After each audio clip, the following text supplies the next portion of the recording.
खुलुमबाय लोगोफोर नोंथांमोननि थाखाय गोजोनथाव खौरां नोंथांमोननि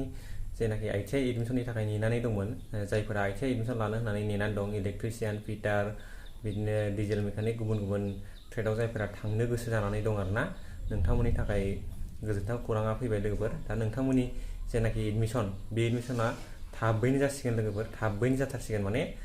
नोंथांमोननि जेनाखि रेंक बे रेंकआ 19 आगष्टनिफ्राय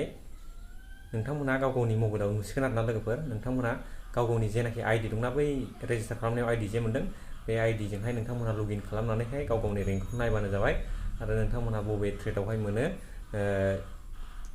जेनाखि नोंनि चुज खालामनाय बेफोरो ओंखारगोन आरोना नोङो जिखुनु मोनसे ट्रेड चुज खालामदो बेबायदि ओंखारगोन जेब्ला आपडेट फैगोन आं नोंथांमोननो खोन्थाबाय थागोन नोंथांमोना आंनि पेजखौ फल' खालामनानै दोनबानो जाबाय दा नोंथांमोना गाव गावनि रेंकखौहाय 19 तारिखआव नायबानो जाबाय आरोना लोगोफोर रेंक मोननायनि साननैनि उनाव बा सानसेनि उनावनो जोंना एडमिशना जायो लोगोफोर दा बेनिखायनो नोंथांमोनहा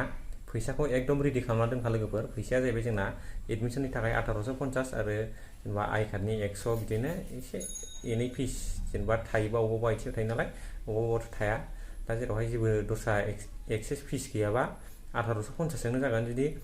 1850 जों जागोन जुदि माबा एसे एनै माबा फिस थाजाबदेरनाय थायोबा एसे बारा जागोन आरोना जिखुनु नोंथांमोना 2000 फैसाखौहाय गाव गावनि आखायाव रेडि खालामना दोनखादो लोगोफोर मिथिबायना फैसाखौ एकदम रेडि खालामना दोनखादो डकुमेन्टफोरखौ जिर'स खालामना दोनखादो ओमफ्राय जै नोङो सिट मोनबाय सिट मोननाय लोगो लोगो नोङो संगे संगे फैखागोन लोगोफोर आं गाबोन लायगोन समफोर लायगोन होननानै मालाबाबो दाथा नोङो बेबायदि थायोबा नोङो एडमिशनखौ मोननाय नङा मिथिबायना बेनिखायनो जायफोरा माने सिट एलटमेन्ट मोनगोन नोंथांमोना थाबैनो एडमिशनखौ लाबाय नङाबा नोंथांमोना एडमिशनखौ मोननाय नङा मिथिबायना लोगोफोर दा नोंथांमोना 19 तारिखआव गाव गावनि रेंकखौ नायबानो जाबाय लोगोफोर 19 तारिखआवहाय बावथालाना 19 तारिखआ बे 19 तारिखआव नोंथांमोनहा नायबानो जाबाय अब्ला लोगोफोर दिनैनि भिडिअआ बेखिनियानोसै भिडिअखौहाय हाजासे शेयार खालामना हो जाहाथे जों बर'फोरा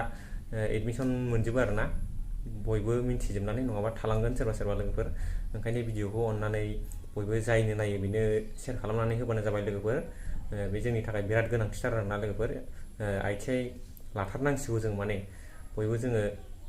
सार्टिफिकेट हल्डार जाथारनांगोन लोगोफोर नङाबा जोङो जेबो खामानि मोननाय नङा जों उनावहाय दानि जोंनि जेनाखि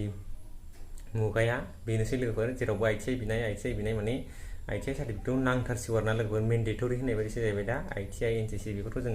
लाथारनांसिगौ आरोना लोगोफोर दा ओंखायनो नोंथांमोनहा भिडिअखौ शेयार खालामना होदो जाहाथे जायफोर अनलाइन खालामदोंमोन बिथांमोना गासैबो एडमिशनखौ मोननो हायो आरोना